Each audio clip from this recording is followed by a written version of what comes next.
আন্তরিকভাবে প্রীতি, শুভেচ্ছা এবং সংগ্রামী অভিনন্দন জানাচ্ছি।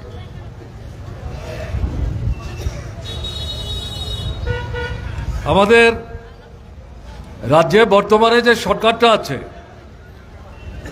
বিজেপির নেতৃত্বে চলছে। ইতিমধ্যে 6 বছর 8 মাস সময় অতিক্রম করেছে। 7 বছর পূর্ণ হতে আরো 3-4 মাস বাকি হয়তো। আপনারা যারা আজকের মিছিলে অংশগ্রহণ করেছেন, সামনে বসে আশেপাশে দাঁড়িয়ে সভা শুনছেন, শুধু আপনাদেরকে জিজ্ঞেস করছি না, উদয়পুরের সাধারণ মানুষ, ত্রিপুরার সাধারণ মানুষ, তাদেরকে আমরা জিজ্ঞেস করতে চাই আপনারা কেমন আছেন। কারণ ত্রিপুরার নির্বাচক মণ্ডলের 51% ভোট দিয়ে বামফ্রন্টকে সরকার থেকে সরিয়ে বিজেপির নেতৃত্বে সরকার 2018 সালে ত্রিপুরায় প্রতিষ্ঠিত করেছিলেন। দিল্লিতেও বিজেপির সরকার, রাজ্যেও বিজেপির সরকার, এবং এটা বলতে দ্বিধা নেই, 51% ভোটের 18 নির্বাচনে বেশিরভাগ ভোটটা ছিল কংগ্রেস দলের সমর্থক যে ভোটাররা, তাদের ভোট। বামফ্রন্ট সরকারকে হটাবার জন্যে, এমনকি সন্ত্রাসবাদীদের সঙ্গে নিয়েও কংগ্রেস চেষ্টায় ঘাটতি রাখেনি। কিন্তু শেষ পর্যন্ত যখন বুঝে গিয়েছিল কংগ্রেসের উপর ত্রিপুরার মানুষের আস্থা বিশ্বাস নেই, তারা যা কিছুই বলেন না কেন তাদেরকে ত্রিপুরার মানুষ সরকারে ফিরিয়ে আনবে না। কিন্তু তারা তো বামফ্রন্ট সরকারকে সহ্য করতে পারছেন না। তাদের একক শক্তির ভিত্তিতে তারা ক্ষমতায়ও ফিরে আসতে পারবে না। এরকম একটা জায়গায় দেখা গেল 18 নির্বাচনে কংগ্রেসের প্রায় 40% ভোট, যে ভোটটা তারা পেতেন 42-43%, সেই ভোটটা বিজেপির বাক্সে গেছে। কংগ্রেস 18 নির্বাচনে 2 থেকে 2.5% মাত্র ভোট পেয়েছে। মানুষ কেন ভোট দিলেন? অনেক প্রতিশ্রুতি, কৃষকদের প্রতিশ্রুতি, যুবকদের প্রতিশ্রুতি, বিশেষ করে শিক্ষক, কেরানি, কর্মচারী, তাদেরকে প্রতিশ্রুতি। আমি প্রধানত এগুলো বলছি। মানুষের একটা ধারণা হয়েছিল,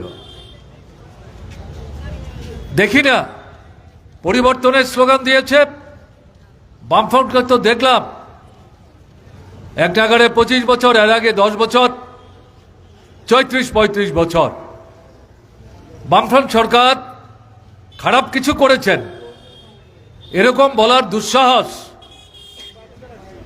আমাদের দেশের প্রধানমন্ত্রী, যিনি 18 বিধানসভা নির্বাচনে সারা ত্রিপুরায় ঘুরে ঘুরে প্রচার করেছেন, তারও হয়নি। জানেন তো, একটাই স্লোগান, ভালো করেছে, আমরা আরো ভালো করব। কারণ কেন্দ্র, আমরা রাজ্য, যদি আমাদের সরকার হয় টাকা পয়সার অভাব হবে না, বামফ্রন্টের চাইতে আরো ভালো করব। যে কাজগুলি বামফ্রন্ট সরকারের কাছে আপনাদের দাবি ছিল, তারা তাদের সামর্থ্যের সীমাবদ্ধতার কারণে পূরণ করতে পারেনি। এটা যে কেন্দ্রীয় সরকার সহযোগিতা না করার কারণে পূরণ করতে পারেনি, এই কথাটা চেপে গিয়ে তারা পূরণ করতে পারেনি। কথার সামনে এনে মানুষের কাছে আবেদন করেছেন আমাদের পরিবর্তনের স্লোগানের সমর্থন করে সরকার তৈরি করতে সাহায্য করুন। অভিজ্ঞতা কি? এই প্রায় বিজেপির 7 বছরের শাসনে ত্রিপুরার মানুষের জীবনযাত্রার মান উন্নত হচ্ছে না নিচের দিকে চলে যাচ্ছে? বিজেপির লোকদের জিজ্ঞেস করুন, সিপিআইএম এর লোকদের জিজ্ঞেস করার কথা বলছি না। কংগ্রেস দলের সমর্থক ভোটার যারা 18 নির্বাচনে বিজেপিকে ভোট দিয়েছিলেন, চিনেন তাদেরকে আপনারা, তাদের জিজ্ঞেস করুন। জীবনযাত্রার মান বামফ্রন্ট সরকার যেই জায়গায় তুলে গিয়েছিলেন, এরা সরকার আসার পরে এই 7 বছরে এই মান কি আরো উন্নত হলো না নিচের দিকে চলে গেল? অনাহার অর্ধাহার বন্ধ করেছিল, মানুষের রোজগারের নিশ্চিত ব্যবস্থা করেছিল, গৃহহীন যারা তাদের মাথা গুঁজবার ঘরের ব্যবস্থা করেছিল, ভূমিহীন যারা তাদেরকে জমি দেওয়ার ব্যবস্থা করেছিল, রাস্তাঘাট, জল, কল, স্কুল, হাসপাতাল, এই সমস্ত বিষয়গুলো সম্পর্কে ইতিবাচক পদক্ষেপ নিয়েছিল। বিদ্যুতে ভারতবর্ষের মধ্যে যে 4-5টা রাজ্য স্বয়ং সম্পূর্ণ, ত্রিপুরাকে তার মধ্যে অন্যতম একটা জায়গায় তুলেছিল। রেল ধর্মনগর থেকে সাব্রম পর্যন্ত নিয়ে গেল, সড়ক বিস্তার ঘটাতে শুরু করলো। একটা গ্রামে আগে সাইকেল নিয়ে ঢুকা যেত না, বামফ্রন্ট সরকারের আমলে একটা গ্রামে 4 দিক থেকে ঢুকা যায়, ছোট গাড়ি, মাঝারি গাড়ি, বড় গাড়ি নিয়ে। সাইকেল তো প্রশ্নই নাই। এই যে পরিস্থিতি, এই শিক্ষক কেরানি কর্মচারী তাদের বেতন ভাতা তুলনামূলকভাবে 2 বছর 3 বছরের ব্যবধানে বামফ্রন্ট সরকার বাড়াবার চেষ্টা করেছে।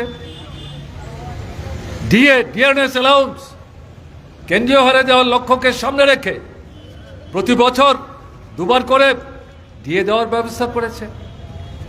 বেকার জাতীয় সমস্যা, সব বেকারদের চাকরির ব্যবস্থা করতে না পারলেও আমাদের যুব আন্দোলনের নেতৃত্ব, বামফ্রন্ট সরকারের 20 বছর 25 বছরের শাসনে যত নতুন চাকরি হয়েছে সবকিছু হিসাব করে তারা উপস্থিত করেছেন। প্রতিদিন বামফ্রন্ট সরকার থাকার সময়ে 11 জন করে নতুন ছেলে মেয়ের চাকরি হতো। এরকম একটা জায়গায় ত্রিপুরাকে বামফ্রন্ট সরকার নিয়ে গেছিল। এই 7 বছরে ত্রিপুরা কি এর চাইতে ভালো জায়গায় গেছে না খারাপ দিকে যাচ্ছে? খারাপ থেকে খারাপ দিকে যাচ্ছে, খারাপ থেকে খারাপ দিকে যাচ্ছে। আমাদের রাজ্যে অর্ধাহার অনাহার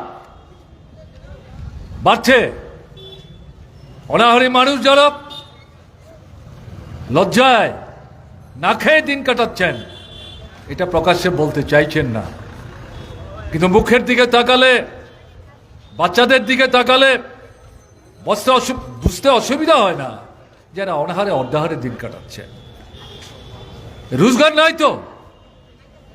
আমাদের রাজ্যের স্বল্প সংখ্যক শিক্ষক কেরানি কর্মচারীকে বাদ দিলে পর প্রতিষ্ঠিত ব্যবসা বাণিজ্যের সাথে যারা যুক্ত তাদের সংখ্যাটা বাদ দিলে পর বেশিরভাগ মানুষ গ্রামে শহরে দৈনন্দিন পরিশ্রম করে, মজুরি ব্যবস্থা করে সারাদিনের পর সন্ধ্যায় বাড়িতে যাওয়ার সময় চাল ডাল তেল নুন নিয়ে বাড়িতে যান, তারপর রান্না করে সারাদিনে একবার সেখানে খাওয়ার ব্যবস্থা করতে হবে।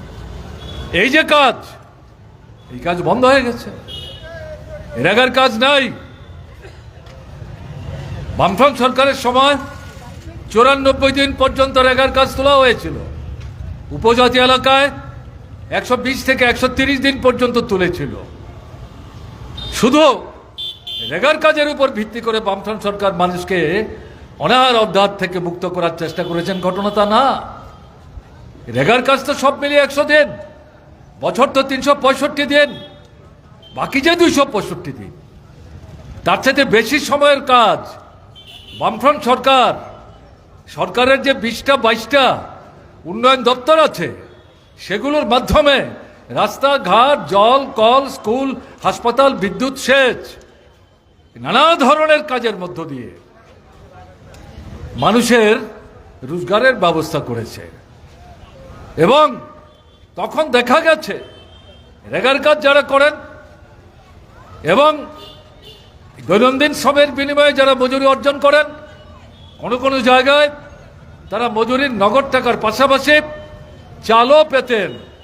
সেই মানুষ এই চাল বাড়িতে নিয়ে যেতেন না, যাওয়ার পথে রাস্তায় বিক্রি করে পয়সা পকেটে নিয়ে যেতেন, তার একটা অংশ ব্যাংকে জমা করতেন।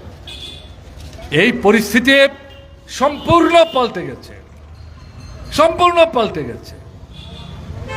এবং পরবর্তী যে গুরুত্বপূর্ণ এলাকা সেটা হচ্ছে কৃষি। কৃষি এবং কৃষক সবচাইতে বেশি আক্রান্ত। এটা শুধু ধান গমের চাষ না, কৃষির সঙ্গে ফল ফসলের চাষ, মাছের চাষ, গরু ছাগল হাঁস মুরগ, এই যে ছোট ছোট পশু পাখি, এই সবগুলোকে নিয়েই কৃষি। এটা উন্নততর অবস্থায় বামফ্রন্ট সরকার নিয়ে গেছিল। ত্রিপুরার কৃষিযোগ্য জমির প্রায় ৯৮% মধ্যে নিশ্চিত সেচের ব্যবস্থা করেছিল।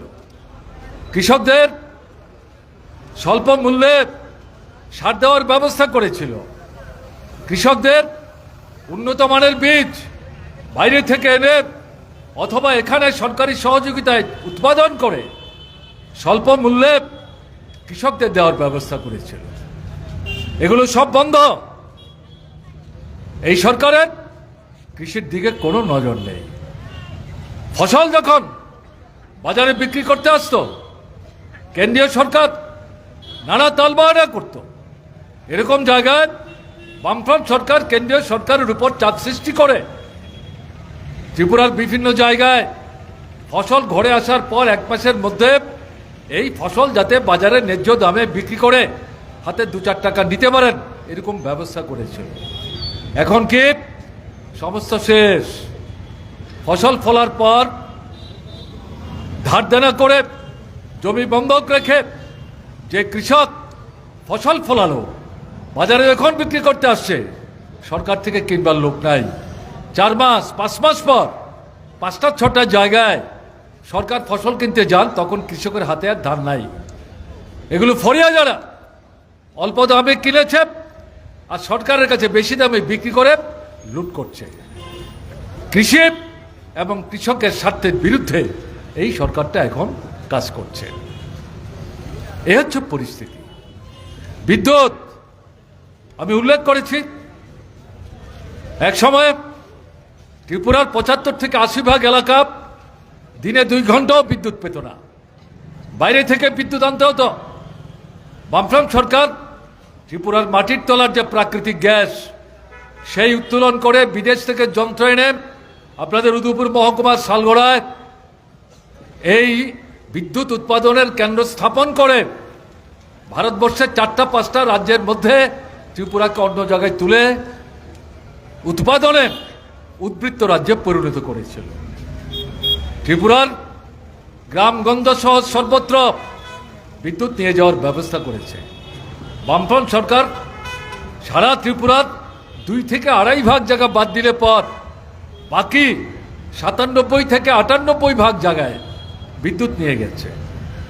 ত্রিপুরার বিদ্যুৎ অতিরিক্ত সবটা ত্রিপুরা ব্যবহার করতে পারে না। এই বিদ্যুৎ একটা ভালো পরিমাণ বাংলাদেশে বিক্রি করে বছরে সেখানে 65 থেকে 70 কোটি টাকা উপার্জনের ব্যবস্থা করেছে।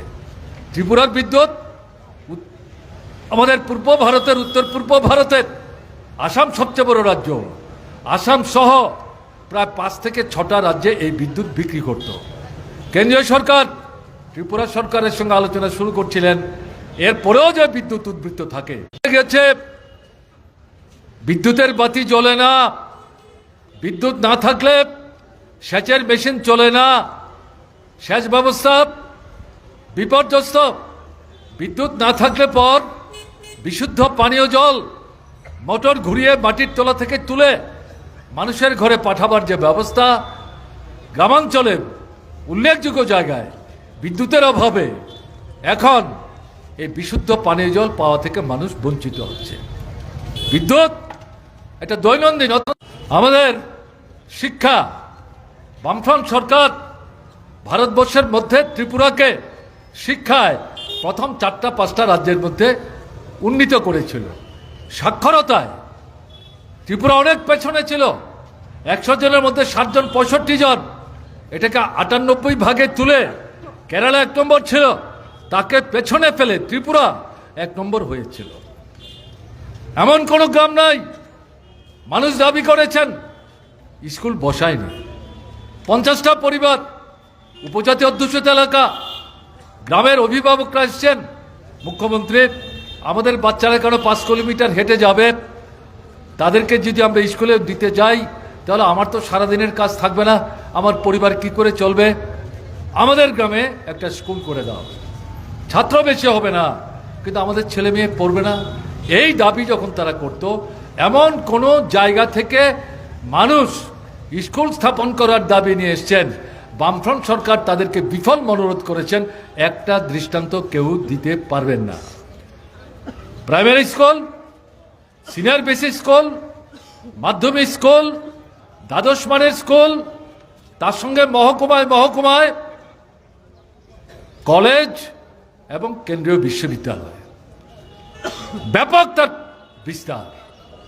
ছাত্রের সংখ্যা বেড়েছে, শিক্ষকের সংখ্যা বেড়েছে, অধ্যাপকের সংখ্যা বেড়েছে। এখন অবস্থাটা কি? সম্পূর্ণ উল্টো, সম্পূর্ণ উল্টো। বামফ্রন্ট সরকারের